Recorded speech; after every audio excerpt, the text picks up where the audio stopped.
solidary creditors with powers to exercise the rights of others in the same manner as their rights. Example ani kay A is liable for 10,000 in favor of B and C who are solidary creditors. So si A may pay either kang B or C. And if the entire debt is not paid, B and C can demand payment from A. If B or C are course, example si B ang nakadawat sa payment, liable si B kang C sa iyahang share, dapat ihatag ni iyang share in the credit according to their agreement kung pila man to. And the liability of A cannot exceed 10,000, which is the extent of his liability. Next is mixed solidarity. Solidarity on the part of the debtors and creditors, where each one of the debtors is liable to render, and each one of the creditors has a right to demand entire compliance with the obligation. Example of this is A and B are solidarily liable to C and D, solidary creditors, in the amount of 10,000. So si A or B can pay either C or D, and C or D can demand from either A or B. The payment of A or B of 10,000 to C or D shall extinguish the obligation. For example, si A ang nagbayad sa utang, A can ask reimbursement from B in the amount of 5,000 kay 10,000 man ang debt, so 5,000 each sila. And in turn, kung si C ang naka-receive sa payment, liable siya nga maghatag kay D sa iyahang share of 5,000 or the amount stipulated. Moving on to another kind of solidarity dito sa according to source. First is conventional solidarity. This where solidarity is agreed upon by the parties. If nothing is mentioned in the contract relating to solidarity, the obligation is only joint. So as what I've said earlier, nga solidarity must be expressed. So if wala siya giingon, the obligation is only joint. Another kind is legal solidarity. It is where solidarity is imposed by the law. And lastly, real solidarity. This where solidarity is imposed by the nature of the obligation. The law does not expressly indicate the cases where the liability is solidary because of the nature of the obligation. The opinion is offered that the cases contemplated are those in which the intent or purpose of the law is to have the obligation satisfied in full, but the law itself does not expressly require solidarity. Solidarity not presumed. The presumption where there are two or more persons in the same obligation is that it is joint.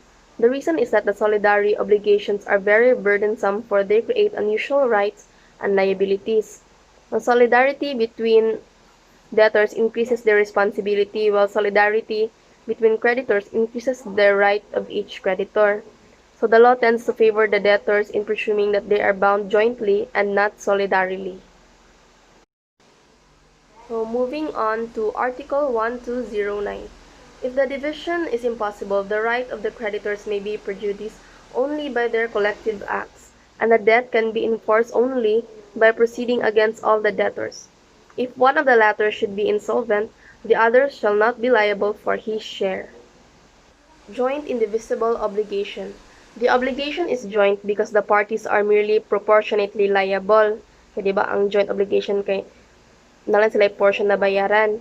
And it is indivisible because the object or subject matter is not physically divisible into parts. In other words, it is joint as to liabilities of the debtors or rights of the creditors, but indivisible as to compliance. So, example ani kay A, B, and C are jointly liable to give D a car valued at 240,000.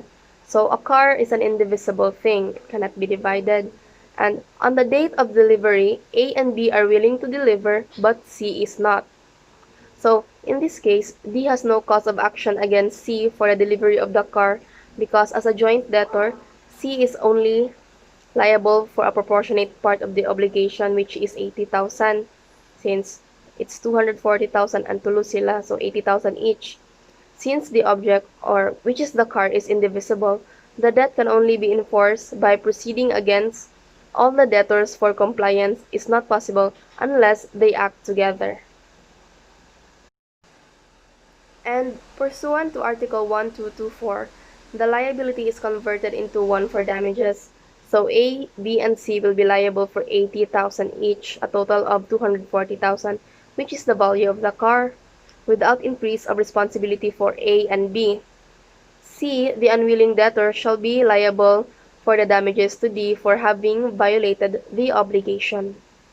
And if A and B suffer damages by reason of the non-fulfillment by C, they may recover them from C.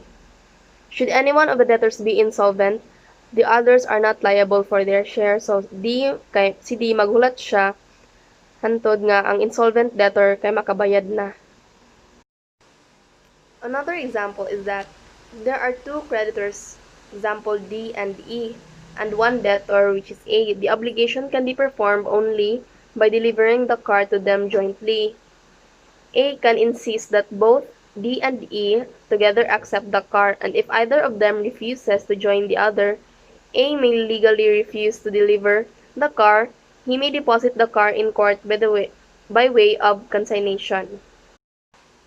And if si A becomes liable to pay damages for non-performance, D and E can recover only their respective shares in the indemnity. Neither D nor E may do anything which may be prejudicial to the other, like renouncing or assigning the entire obligation without the consent of the other. This is so because the obligation is joint. The credit of D is separate from that of E, therefore neither D nor E can act in representation of the other. So, kailangan yun sila duha kay joint man ang obligation. Moving forward to Article 1210, the indivisibility of an obligation does not necessarily give rise to solidarity, nor does solidarity of itself imply indivisibility.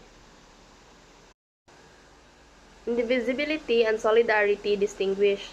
So, in indivisibility, it refers to prestation or object of the contract. In solidarity, it refers to juridical or legal tie that binds ties.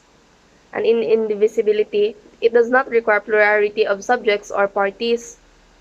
It can exist although there is only one debtor and one creditor, while in solidarity, plurality of subjects is indispensable. So, kailangan yun at least two debtors or two creditors. In indivisibility, in case of breach, obligation is converted into one of indemnity for damages because of breach. Indivisibility of the obligation is terminated.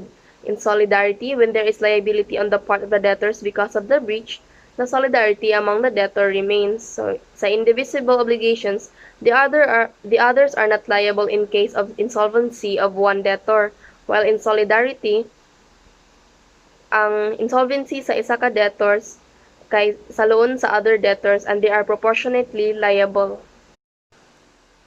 Example situation is that A and B are jointly liable to deliver C a particular car.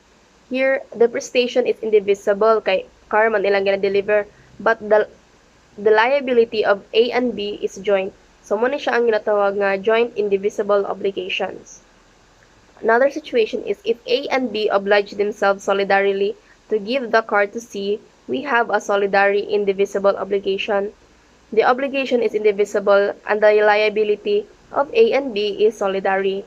And to put it in another way, we have a solidary obligation, while the subject matter is indivisible. And a solidary obligation does not necessarily mean that the obligation is also indivisible. Pwede gyapon divisible siya. Thus, where A and B promise in solidum to pay C 10,000. Muna siya ang example sa solidary divisible obligation.